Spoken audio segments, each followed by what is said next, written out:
This morning's scriptures are from Mark 13, 14 through 37. But when you see the abomination of desolation standing where he ought not to be, let the reader understand. Then let those who are in Judea flee to the mountains. Let the one who is on the housetop not go down, nor enter his house to take anything out. And let the one who is in the field not turn back to take his cloak. And alas, for women who are pregnant and for those who are nursing infants in those days. Pray that it may not happen in winter.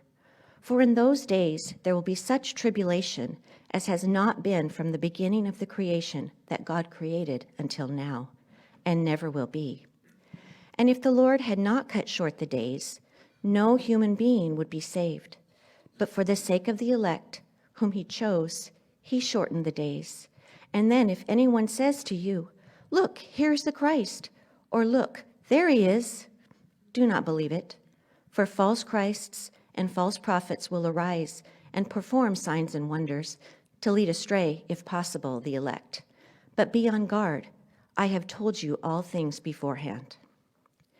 But in those days, after that tribulation, the sun will be darkened, and the moon will not give its light, and the stars will be falling from heaven, and the powers in the heavens will be shaken. And then they will see the Son of Man coming in the clouds with great power and glory.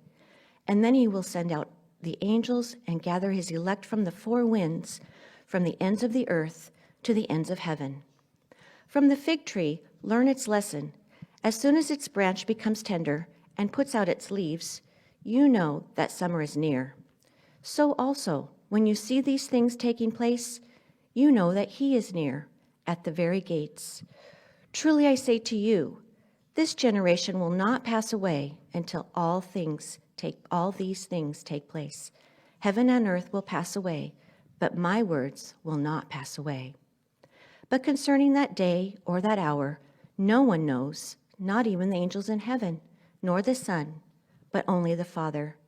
Be on guard, keep awake, for you do not know when the time will come. It is like a man going on a journey, when he leaves home and puts his servants in charge, each with his work, and commands the doorkeeper to stay awake. Therefore stay awake, for you do not know when the master of the house will come, in the evening, or at midnight, or when the rooster crows, or in the morning, lest he come suddenly and find you asleep. And what I say to you, I say to all, stay awake. The word of the Lord. You may be seated. And we'll dismiss our kids to Children's Church.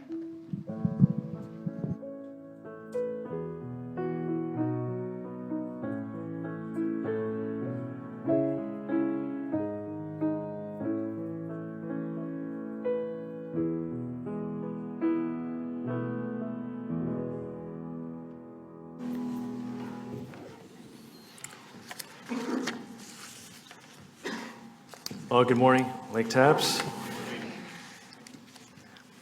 Let me begin with a story. The story goes back to a guy named Albert Schweitzer. Albert Schweitzer was a theologian in the 20th century, one of the more famous ones. But he was also a medical missionary. He was a musician. And the story goes that in the late 19th century, he was studying organ in Paris, France. And in one of his get-togethers, his classes with his instructor, the instructor confessed to him, Schweitzer, that he had trouble understanding Bach's choral preludes because the mood of the music kept shifting. It shifted unpredictably. And he was sort of confessing, he was almost complaining to Schweitzer that he couldn't understand this. And Schweitzer said, well, because he knew in more detail what this was all about, he said, well, that would make sense because you need to know that there's a text that instructs the choral preludes. And he explained it to him how so much of Bach's choral preludes were shaped by Lutheran hymns. So how it progressed, how it developed, the music, how it developed, it was all according to these Lutheran hymns. And the big idea was, as soon as you understood how the music was shaped by a text, the music made sense. The music only made sense when you understood the text behind it. And I begin with that story because when we look at this chapter, Mark 13, the music, so to speak, of this chapter can be complicated to understand. So we need to know the context, so to speak. We need to know the text behind the music of this chapter, so to speak. And so what I want to do is do a quick refresh of what we had last week, what we looked into, because last week and this week is part of the whole chapter. It's part of one discourse. It's called the Olivet Discourse. Jesus is on the Mount of Olives instructing his disciples how they're going to make it through something that's going to be incredibly, unimaginably tumultuous. But this is part 2 of that. It's the whole chapter, Mark 13 is one discourse. So we'll look at the context, do a quick refresh of last week, then we'll look at the details of what we just had read for us, and then I want to zoom in on one question, and it's actually rooted in the last verse read for us, verse 37, where Jesus says, "What I say to you all, stay awake." And I want to answer the question, what does it mean on Jesus' terms to stay awake? What does it mean on Jesus' terms to stay awake? Let's pray. Father, in these next few moments, we ask that you would speak to us. Anoint this sermon for your glory. Help us to hear your voice. Speak to us. Speak to our hearts and minds. Shape us. Mold us. Help us to become more like you, to respond to you in obedience and faithfulness. In Christ's name, amen. So we go back to last week. What was the context? Well, the context was, in other words, the beginning of Mark 13, Jesus and his disciples are leaving the temple, this place that was most definitely the most famous, also the most beautiful building in the ancient world. You could have seen this building from hundreds of miles away. Everyone knew about the temple, but for the disciples, they're not only waxing about the magnificence of it, the beauty of it, but there's also some identity wrapped, because the temple, as we know, was the place where God lived. And they're expecting Jesus to go along with this and affirm their pride, their love of the temple, and he drops a bomb on them and says, no, actually, the whole thing is going to be destroyed. Take a good look. And remember, when we talk about watching, Jesus is not only saying look with eyes, but discernment. That word watch has with the idea of discernment. You need to look beyond what you see physically, because all this is going to come crashing down. And then he continues to tell them that actually you are going to go through a time of incredible suffering. So watch out for that. The question is, how are they going to endure? And what we looked at last week, from verses 1 to 13, Jesus outlines a few things. One is watchfulness. How are you going to endure to the end to be saved? It's going to be through watchfulness. And what is that? What is watchfulness? It's discernment. It's discernment rooted in connection, in intimacy to Jesus Christ. Watchfulness, there's faithfulness. Faithfulness, how? Faithfulness even in suffering. And then perseverance. Perseverance to the very end. Perseverance until the very end. And all of it is rooted in, it's founded in, it's buoyed up by the fact that God is in control. It's not just, that can-do spirit. It's not just intellectual prowess. It's not that at all. It's actually rooted in the fact that there's a king, and he's on the throne, and he's actually holding it all together. So these are the same themes that actually run throughout the rest of the chapter, what we just had read for us. Same perseverance, faithfulness, watchfulness. It runs throughout the whole time, and then we also see suffering. Jesus goes into great detail here from verses 14 to 37. Watchfulness, faithfulness, perseverance, God is in control. So we pick up today in verse 14. But we have a slight problem in the narrative because it changes. The tone of the narrative changes. Because up to this point, the general tone, is don't panic. Don't be afraid. Now, have you ever been in a situation where everything around you tells you to panic, but someone, maybe you said, we're not going to panic. Don't need to panic. And then there comes a point in which they're like, okay, now we panic. Now we really do need to panic. Well, in a way, that's kind of what happens in the narrative here. Because there is very much, Jesus says, hey, don't be afraid.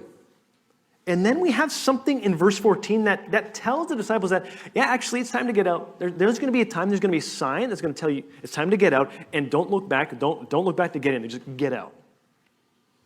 What is this thing? Well, verse 14, we read, when you see the abomination of desolation standing where he ought not to be, let the reader understand then let those who are in Judea flee to the mountains. Now, that is a very, this is why we need to understand the context. It's so important because that can be confusing. For one, because that's the only spot in Mark's gospel where we have in brackets, let the reader understand.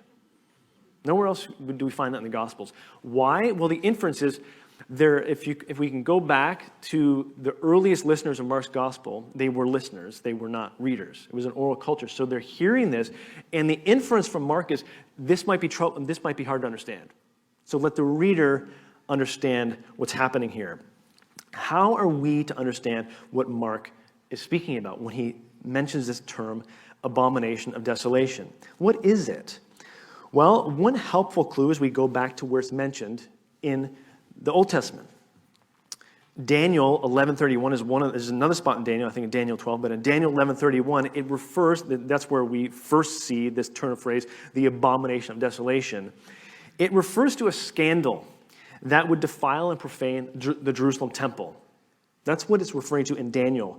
And it speaks of pagan armies invading Jerusalem, stopping the sacrifices in the temple. Now we have the hindsight of history to know that in AD 70, that is exactly what happened. So Jesus is, if we go back and mark these in history, Jesus is talking to his disciples around AD 30, AD 33, around that time. Like historians mark like the crucifixion at AD 33. So it's around that time when Jesus is talking to his disciples about this. And we know from history, AD 70 is when actually all this happened. The invasion of Jerusalem, the destruction of Jerusalem, the destruction of the temple happened. So let's just park there for a moment because it's important to understand, somehow get into the mind of what's happening in that cultural moment. Josephus, a first century historian, as we mentioned last week, he talks about in one of his writings the terrible siege of Jerusalem in AD 70, where people starved. People ate their own babies just to survive. They were fighting with each other over scraps of dirty food. They were fighting for small-scale political gains. And actually, Josephus, he cites the fact that there were more killings among Jews killing Jews than actually the Roman invasion. It was that kind of horrific moment to be around. It is this to which Jesus says, get out. He's like, this is no time for misguided national loyalty. You have to get out of here. You will have to get out. Now, a key point to understand here is this was not the end of the world. When Jesus is speaking in these verses, he's not speaking of the end of the world. He's speaking sort of implicitly about the end of their world. This is the end of their world as they knew it. So if we look back, even if we do a quick survey of like 20th century history, that we've had moments like that. You think of like Nazi Germany. You think of the crisis in former Yugoslavia, tragic killing, tragic death, genocide.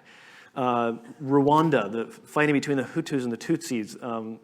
Zimbabwe under Mugabe. I mean, the list goes on. Apartheid in South Africa. For the people who actually were in that place, they would have thought that it was the end of the world. Many did, but it wasn't. It was the end of their world as they knew it. Jesus was speaking to that. In a way, if we actually just run this out logically, if it were the end of the world, Jesus wouldn't be saying run. You can't run from the end of the world. He's saying get out because actually this situation is bad. Get out. So it was a time of great catastrophe. But more than that, and part of this is mentioned last week in verses 1 to 13, but there's a crescendo that's building in this chapter. It's a time of great catastrophe, but also Jesus speaks to the moment as being a place and a time of deception. Watch out for deceivers. Watch out, it says, verse 21, if anyone says to you, look, here's the Christ, in other words, here's the Messiah, or look, there he is, do not believe it. That's in verse 21. Now, just let's have a really quick sidebar here for a moment. Because it's important to note that this is something that Jesus cites, but not only Jesus alone. This is actually recorded for us in extra biblical material outside the Bible. It's historians of antiquity have talk about false messiahs coming around, sort of popping out of nowhere, promising hope. And the reason why that's important, just from a sort of an apologetic standpoint in terms of defending Christianity, is because sometimes people pull the card like, well, that's only mentioned in the Bible. Wrong. It's not only mentioned in the Bible. It's actually mentioned outside history, and that's important. Why? Because the Bible is a historical book. It's not a self-referencing book. So these things we can actually read not only in the Bible, but first century, like antiquity books.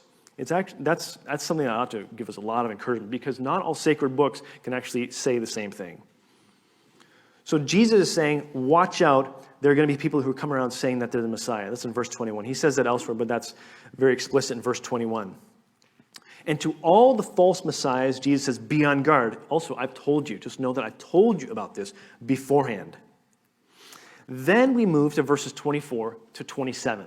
And this is where Jesus describes cosmic events. After that tribulation, says Jesus, the sun will be darkened, and the moon will not give its light. The stars will be falling from heaven, and the powers in the heavens will be shaking. Now, these verses have been used and understood as a means by which we can explain when the Lord will return. So how are we to respond to that?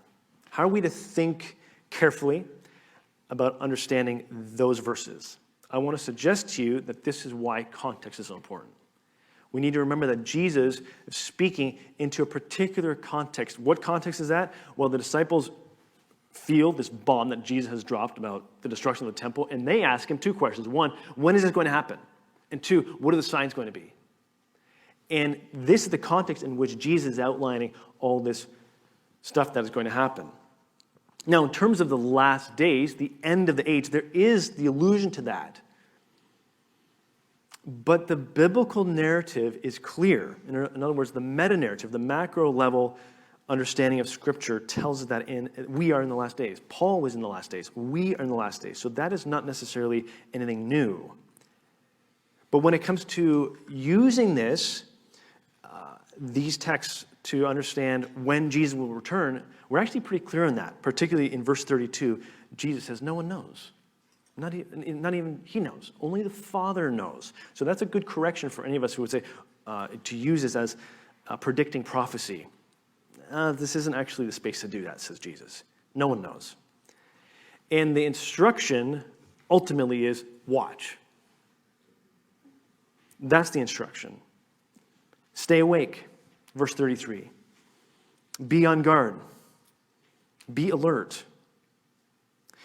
And this is where I'd like to go back to ground zero of this morning's sermon and look at what does it mean then when we have this recurring theme of watching, of being alert, of being awake. What does it mean through the suffering, through the despair, through the turmoil, through the loss? What does it mean on Jesus' terms to stay awake? And for this, I want to outline 2 points and 2 practices. 2 points and 2 practices. The first point is this: don't get distracted. So on Jesus' terms, to be awake means don't get distracted by fear, by false messiahs, and by predicting prophecy. Jesus is saying, look, the things that are going to happen are going to elicit, they are going to cause fear. Don't get distracted. The fear will be real. Don't get distracted. The false messiahs, they are going to be many. Don't get distracted. I'd like to read a quote from a guy named Malcolm Muggeridge, who was a British journalist who is very good with words, and then just say a few things about how what he's saying pertains to this theme of distraction, this challenge, this encouragement to not get distracted. Now, he's writing in the late 20th century here, so some of it will sound a bit dated, but let me read this for you. We look back on history, and what do we see? Empires rising and falling, revolutions and counter-revolutions, wealth accumulating and wealth dispersed, one nation dominant and then another. Shakespeare speaks of the rise and fall of great ones that ebb and flow with the moon. In one lifetime, I have seen my fellow countrymen ruling over a quarter of the world, the great majority of them convinced, in the words of what is still a favorite song, that God who's made the mighty would make them mightier yet. I've heard a crazed, cracked Austrian proclaim to the world the establishment of a German Reich that would last for 1,000 years. An Italian clown announced that he would restart the calendar to begin with his own assumption of power. A murderous Georgian Bringen in the Kremlin, acclaimed by the intellectual elite of the Western world as wiser than Solomon, more enlightened than Ahsoka, more humane than Marcus Aurelius. I've seen America wealthier, and in terms of weaponry, more powerful than all the rest of the world put together, so that Americans, had they so wished, could have outdone an Alexander or a Julius Caesar in the range and scale of their conquests, all in one little lifetime, all gone with the wind. England, now part of an island off the coast of Europe and threatened with dismemberment and bankruptcy. Hitler and Mussolini dead and remembered only in infamy. Stalin, a forbidden name in the regime he helped to found and dominated for some 3 decades. America, haunted by fears of running out of the precious fluid that keeps the motorways roaring and the smog settling, with troubled memories of a disastrous campaign in Vietnam and of the great victory of the Don Quixotes of the media when they charged the windmills of Watergate. What is he doing there? Part of what he's doing is actually recounting for us, historically, the rise and fall of empires and how there will be many who promise hope. There will be these false messiahs. And what often accompanies false messiahs is fear. And what eventually happens is misplaced trust, misplaced hope. Jesus is speaking into a context in which there will be people who will promise what they cannot deliver. And he's saying, don't get distracted. Yes, there will be fear. There will be plenty of fear to go around. Don't get distracted. So a question for us, a question for you this morning is, what's distracting you? What might be distracting us from Jesus, from what he actually wants us to keep our focus on? What is distracting you right now? And to put it another way, what is it in your life right now, if you were just to zone out of everything else and just you and Jesus have a conversation, what might Jesus be saying to you along the lines of, you have your focus here, you need to move it over here. You're distracted. That's not where you should have your focus. You got to change it.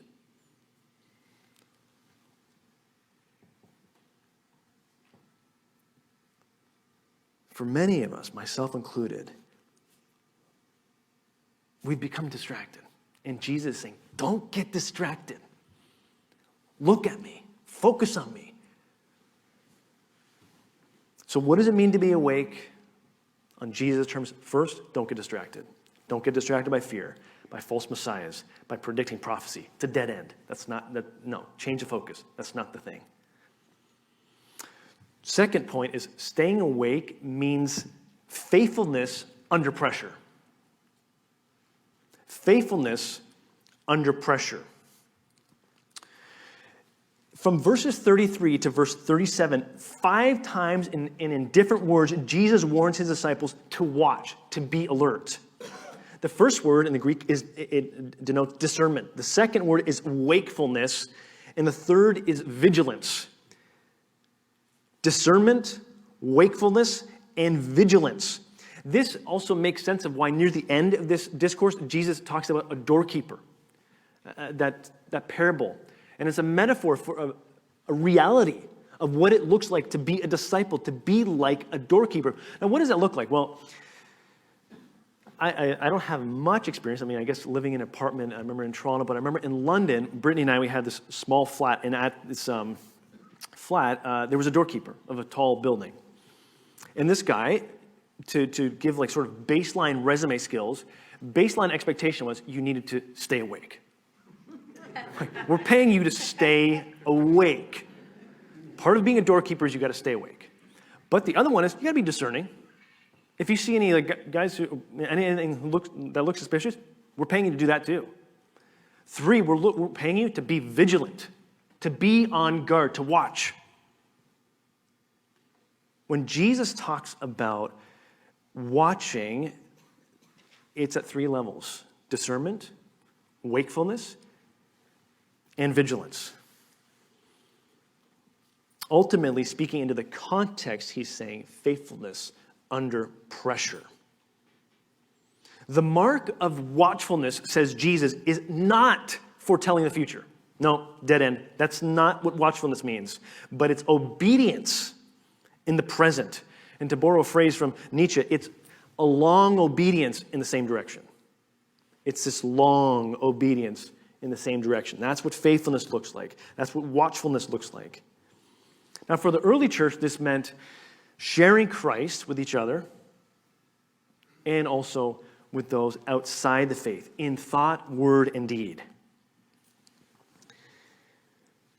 In the early church communities, when, if we're looking back early, when the New Testament was actually new, a guy named Tertullian, one of the early church fathers, he spoke about what made the Christian communities different to the pagan communities. Particularly, he's speaking in the terms of the time of one of the Roman plagues. And this is what he said: "It is our care of the helpless, our practice of loving kindness that brands us in the eyes of our opponents.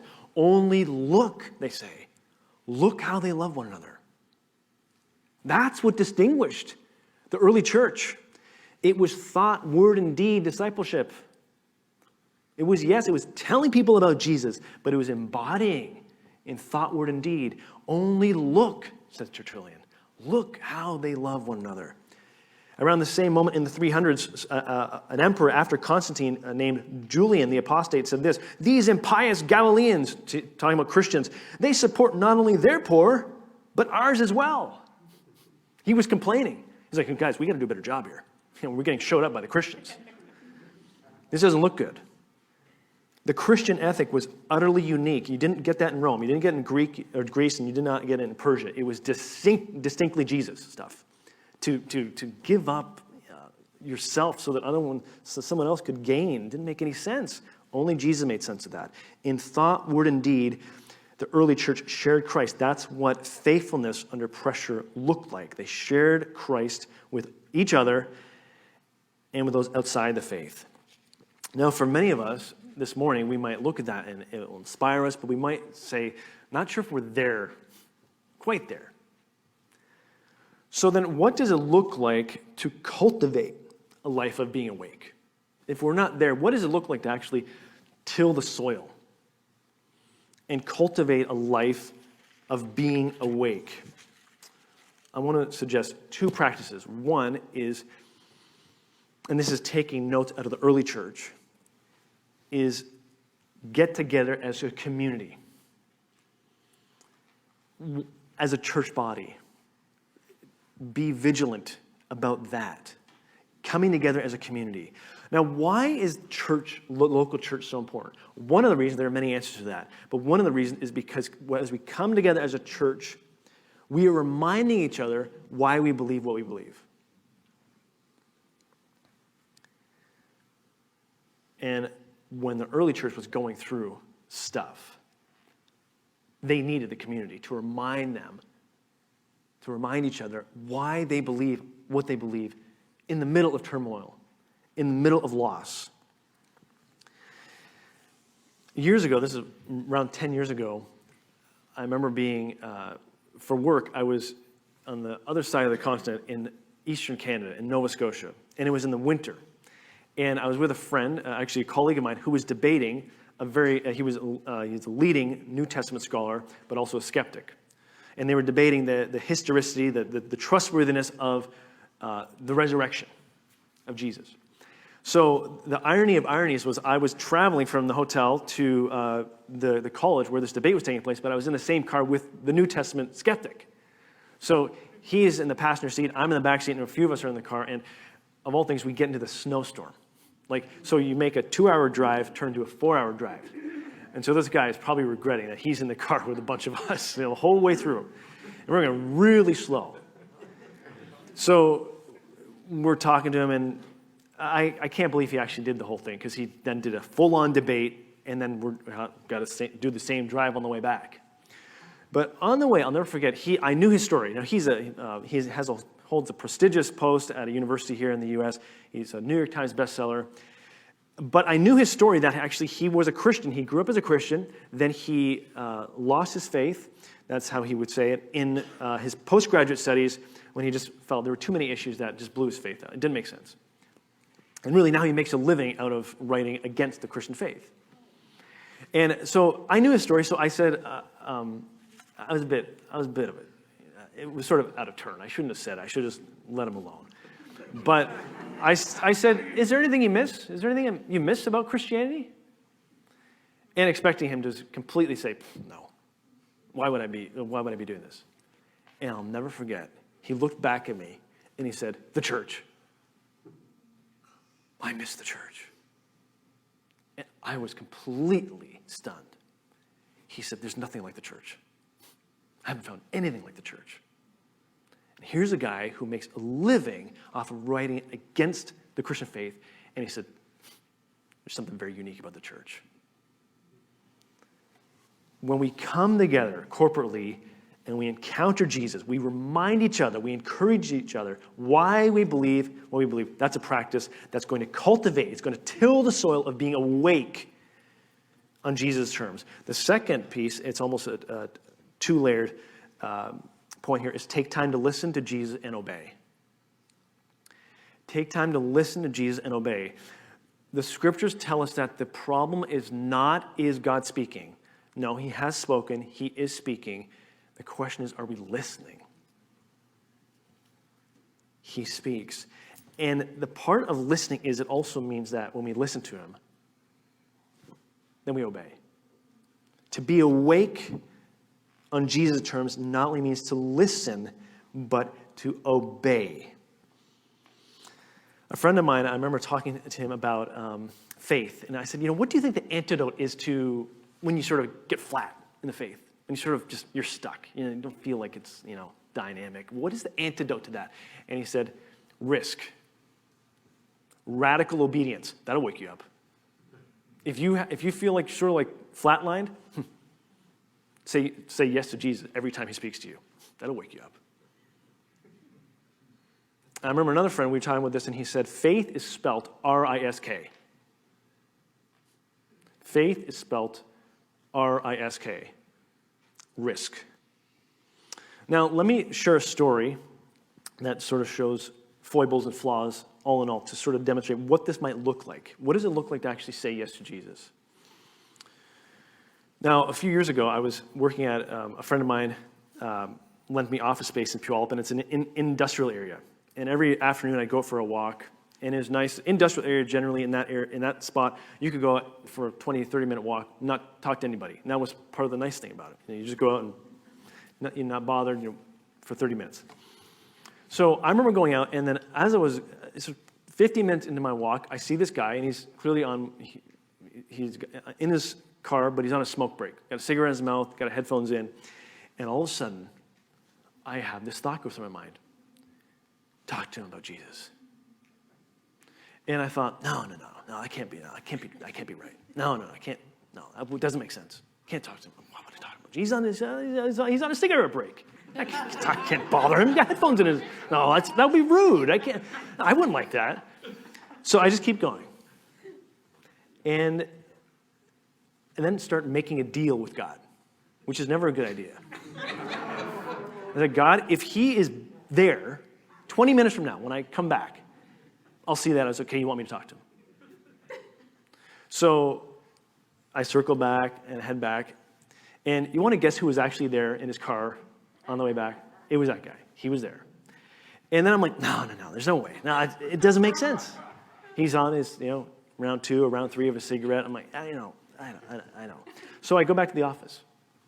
And before I sit down, I just stand up behind my desk and rattle my keys in the pocket. And I'm like, okay, God, let me go talk to him. That's the moment for many of us. Will we say yes? Not a plan, but yes. So I go back, and I have no idea what to say. So now I get on the sidewalk, I'm outside, I see this guy, he's still there, and I say, okay, God, what do you want me to say? And I don't know what to say. Just talk to him. Just tell him about me. So I go, and I see him, and there's awkward, and then there's whatever I was in that moment, okay? It was next level awkwardness. And I go to him, and I say, hey, this is going to sound really odd. And he's taking his headphones out of his ears. And I said, this is going to sound really odd, but I'm a Christian. And I believe God speaks to us. And I feel as though I was supposed to talk to you. Does that make sense by any chance? And he said, no. I thought, oh, okay. So I said, oh, okay, well, is there anything I can pray for? Can I pray for you? And he said, no, I'm good. Good, man, good. And I'm just completely like, feel so little at this point. And I'm like, okay, God, I'm fumbling here. Don't know what I'm doing, but at least I said yes. And then as I was about to leave, he said, actually, you know what? My daughter, my daughter is really sick right now. If you could pray for her, I'd love that. And I said, okay, can I pray for you right now? And he said, yeah. I said, look, I know this is a bit awkward. You don't have to close your eyes, but I'll just pray for you right now. We're just talking to God. So I just said a prayer, a really short prayer. God, I pray for, I had his name there. He told me his name. I knew his daughter's name. I said, God, I pray that you'd heal his daughter right now. And that was that.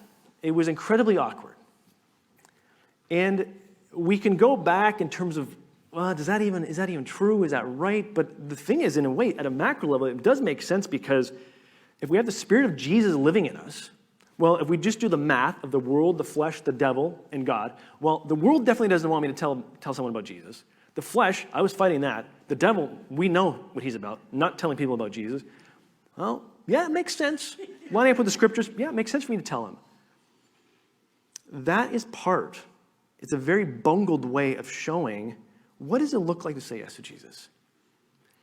Wakefulness, one of the practices is not only getting together as a community, but it's also listening and obeying him. What might Jesus be calling us to say yes to? That was just been sort of sitting over there. What would life look like if every time Jesus spoke to us, we said yes?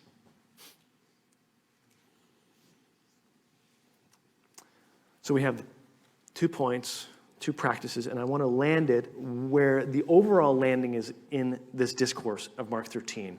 That despite the turmoil, despite the suffering, the loss, the unpredictability, the false messiahs, false hopes, God is in control. That's what's inspiring their hope. That is what is going to inspire our hope. But what does that mean? Because for many of us, God, saying, hey, look, God's in control, that's going to be like fresh oxygen into the room. But for some of us who are actually in a very hard place, God is in control is not helpful. If you tell someone when they're in the fire of something, God is in control, don't worry. That's actually, the answer of God is in control becomes a problem, not a solution. So we need to define, according to Jesus, what does it mean then for God to be in control? What does it mean that God is in control? If we look at the overall narrative of Mark, when Jesus brings in the kingdom, one of the big ideas of the kingdom is that it's now and not yet. Jesus is ushering in the kingdom, and it's now and not yet. And what does that mean? It means that so much of the kingdom of Jesus is that it's now and not yet, meaning God has been working, he is working, and to our crises, he's not done yet. His work is not done. And that is what gives us hope, that yes, he has worked, he is working, but he's also not finished yet. And we trust in him because of what we do know, and we let the things we do know illuminate the stuff we don't know. That's what gives us hope. Christ has come, he's going to come again.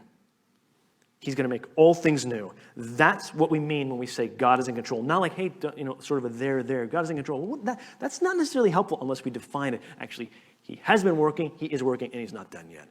That is what gave the disciples hope. It's what inspired the early church and Christians throughout history, and it's what ought to inspire us today. The kingdom, the now and not yetness means Christ has come, and he's going to come again. What does it mean to stay awake on Jesus' terms? Don't get distracted. Faithfulness under pressure. Take the gathering of the local body seriously. Encouraging one another, reminding each other that this is why we believe what we believe, and taking time to listen and obey the voice of Jesus. All rooted and grounded in the fact that he's the one who holds all things together. He's come, and he will come again. Let's pray.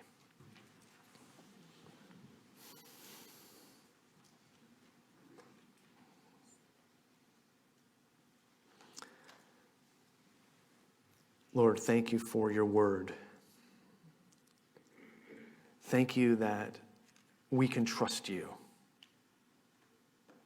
not in a blind leap of faith, but in an eyes wide open, based on who you are kind of trust. Thank you that you have revealed yourself to us, that you gave warning to your disciples, and what you said to them is for us, that yes, there will be suffering. There will be destabilizing things in our life. Help us, God, by your grace, to be faithful to you under pressure. In your name, amen.